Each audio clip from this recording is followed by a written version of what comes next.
Dear student, Harshu classes के अंतर्गत आज मैं आप सबों के बीच पूरे विश्व की समस्या बन गए ग्लोबल वार्मिंग की चुनौती का एक क्लास लेकर आया हूं, जहां आपको यह बताएंगे कि आज पूरा विश्व किस तरह ग्लोबल वार्मिंग की समस्या से जूझ रहा है एवं इसके संभावित निदान क्या हो सकते हैं। तो चलिए स्टार्ट करते हैं आज के क्लास को। ब्राजील में शुरू हो रहे COP30 से पहले जर्मनी की संस्था क्लाइमेट एनालिटिक्स ने अपने ताज़ा रिपोर्ट में कहा है कि अगर सभी देश तत्काल प्रभाव से बड़े कदम उठाएं तो ग्लोबल वार्मिंग को औद्योगिक युग के पहले के 1.5 डिग्री तक सीमित करना अब भी संभव है।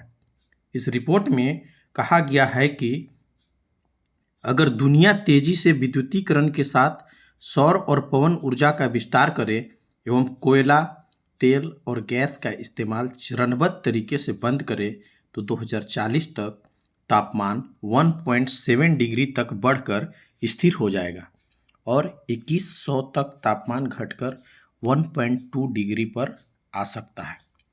लेकिन इसके लिए सभी देशों को 2040 तक कोयले का, 2050 तक गैस का और 2060 तक कच्चे तेल का इस्तेमाल पूरी तरह खत्म करना होगा।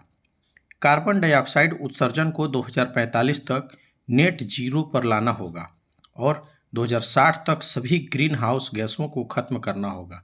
इसके साथ साथ यह लक्ष्य भी तय करना होगा कि 2050 तक 2/3 ऊर्जा बिजली से आए, जिसमें 90% हिस्सेदारी सौर और पवन ऊर्जा की हो।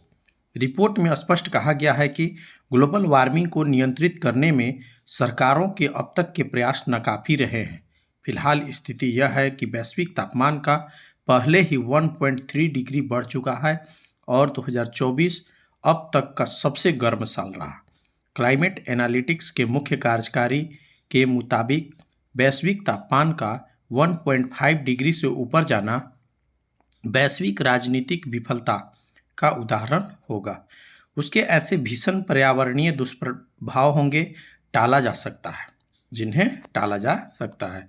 पर्यावरण विज्ञानी आने वाले दशकों में भीषण पर्यावरणीय बदलावों की आशंका जता रहे हैं, जिनमें ग्रीनलैंड के हिमखंडों का पिघलना और अमेजन के वर्षा वन से कार्बन का वातावरण में फैलाव शामिल है। जहां तक भारत की बात है तो इसने पेरिस समझौते के अनुरूप स्वच्छ ऊर्जा उत्पादन के क्षेत्र में प्रगति की है। जुलाई में देश के ऊर्जा उत्पादन का 51.5% नवीकरणीय ऊर्जा स्रोतों से पूरा हुआ। केंद्र सरकार और सौर ऊर्जा मिशन को रफ्तार देने की भी तैयारी कर रही है और इसके लिए उसने राज्यों को भूमि उपलब्ध कराने के लिए कहा है।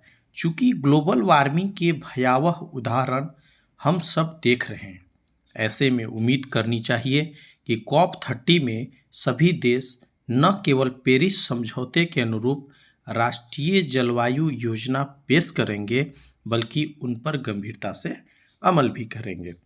अगर आपको यह क्लास अच्छी लगी हो तो चैनल को सब्सक्राइब कर बेल आइकन को अवश्य दबा लें ताकि जो भी अगली वीडियो अपलोड हो आपको ससमय नोटिफिकेशन मिलती रहे। धन्यवाद।